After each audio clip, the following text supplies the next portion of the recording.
Let's talk real talk, no lectures, no pretending. I am 9 months into studying Japanese and I want to share with you where I've started, where I'm at right now, failures, breakthroughs, and everything in between. Let's go. I started month 1, was actually last July. And for me to make the decision to study Japanese was a huge thing in itself. Once I've decided it, I really wanted to commit to it. And I just felt like if I say yes to this, there's kind of no out for me. So that was last summer, just kind of went in and I started pretty much most of month 1 doing a lot of research. Maybe like you, watching YouTube videos, what are other people doing? What even is this mysterious language of kind of random looking alphabets? What is that? And so I really just kind of did a lot of researching, probably went into loads of rabbit holes of what is the best resource, what kind of textbook, just like there's so much out there to read and forums to kind of get lost in. I convinced myself somehow that I could learn Japanese without a textbook. I thought that would kind of be like a really good way forward for me. So I downloaded this app instead called Benkyo. And Benkyo, amazing kind of resource, has 3 different sides and 3 different apps to it. There's a Sensei app that looks at grammar. There is the Kanji app where you learn kanji only, and the Kana one where you learn Kana. So I downloaded the Kana app and started with that. And month 1 was really getting my head around Kana, which really helped me out. With the decision to not use the textbook, I downloaded the Benkyo grammar app called Sensei as well. And I thought, if I just work through this Benkyo grammar app, I'm sure, I don't need a textbook. I can learn loads of vocabulary as I go along. I can learn the kanji and I can just use this Benkyo app to get my head around grammar. So I did that in month 2. I spent most of my time on this grammar app and most of my time learning Kana. And overall, I'd say it wasn't too bad, but it was quite overwhelming. I think the Benkyo grammar app was way too advanced, really. I picked up somewhere where I just got myself quite overwhelmed, to be honest. And I just got to a point where I thought, I don't think I can do this without a textbook. Month 2, that's when I ordered Genki. And I gave in to my very idealistic kind of thought that I could do it without a textbook. So ordered Genki, and in month 3, I started on lecture 1. What I did also continue doing is I continued using the Benkyo app to learn kanji, and I started on all N5 kanji. And it was really good. I worked my way through. I learned all 100. I think they're about 100. That was my month 3. N5 kanji. It really motivated me. There was something quite satisfying about learning kanji. It's beautiful. I think it's pretty nice to learn it and very motivating. But it did also mean that I neglected my textbook a little bit. Got quite caught up in learning N4 and N5 kanji. Kind of wanted to really dig into that. I thought that the best way to go forward was if I really recognized all kanji, that I could just learn Japanese by kind of reading and recognizing all kanji. So that was kind of where I was at in month 3 and month 4, and which means that I was still only on lecture 1 quite a while.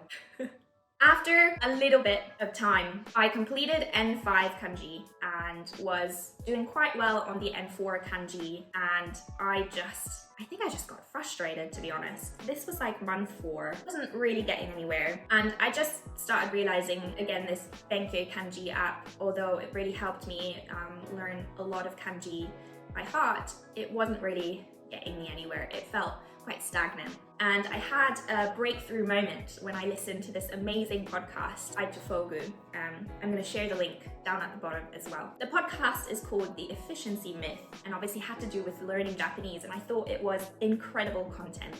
And as they were chatting on the podcast, they talked about so many things that I was doing in my month 1 to 4 of learning Japanese. And I started recognizing myself in all of those efficiency myths, and I thought, no wonder, I feel like I'm not really getting anywhere.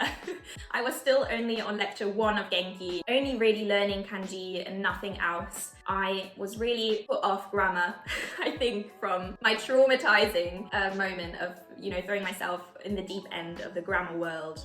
And I think that was a breakthrough moment for me. So I put the Benkyo kanji app aside and I signed up to WaniKani instead to ensure that I could learn kanji and vocabulary in a very paced manner. And I decided to focus on my Genki lecture once and for all. So in month 5, I think it is, I finally dug into these lectures in more detail and have since really done a lecture a month, and it's picked up more and more. So since my breakthrough, I've really tried to make an effort to focus on my Genki textbook, and I have in month 6, 7, and 8 done 1 lecture a month. And now, in month 9, I've done 2 lectures, which means I'm currently at level 6 in Genki volume 1. I must admit, to me personally, it doesn't feel like a huge kind of amount of progress. But I think actually talking to you guys and looking at the last 9 months, there was a bumpy start, and I'm definitely picking up on how I can study better in my textbook. So now in month 9, I've actually done 2 lectures in 1 month. And I really feel like I'm starting to understand how I learn using Genki well. And it took me a while to find that groove, but I feel like I'm there. And on Wanikani, since I've started, I'm now on level 9. And there have definitely been varying kind of weeks of doing loads on it and then having a little break and kind of going back on it. And to those of you who that means absolutely nothing to, that's okay. I actually wanted to share a podcast episode and also a very short story. Both links are below in the description as well. And they're 2 pieces of kind of Japanese audio and text that at the moment I feel very comfortable engaging with. And maybe if you have a little look at that, you can get an insight into where I'm kind of at in my listening and my reading comprehension. What do my next 9 months look like? Here are some of the takeaways I have from my previous 9 months to hopefully inform the future of my Japanese learning. Number 1 is textbooks are absolutely fine. I'm actually officially in love with them. I'm really finding a groove. And so I've ordered Genki Volume 2 to kind of continue after Volume 1. And I've also been looking into, after that, just continuing with that series using Quartet. Takeaway number 2 would be to kind of have grace with myself. And every single day I'm learning something new about how I learn well, and to kind of take that into the next day. So one example is I've noticed that learning kanji really motivates me, but it can also sometimes be a blocker to going through a lecture on Genki. And so holding that tension quite lightly between wanting to learn kanji, but that also being a blocker of me going forward in my textbooks, is to kind of just hold that lightly and let one of it a little bit go to progress on the other, but then also to realize that it does motivate me, so to come back to it so I can go back to the textbook. So learning something about yourself whilst you are learning the language in Japanese and improving something on the back of that every single day. Thanks for coming on this journey with me of learning Japanese and all things Japan. This is also really holding me accountable, and I hope this is something that you are taking away things from too. So happy Japanese learning.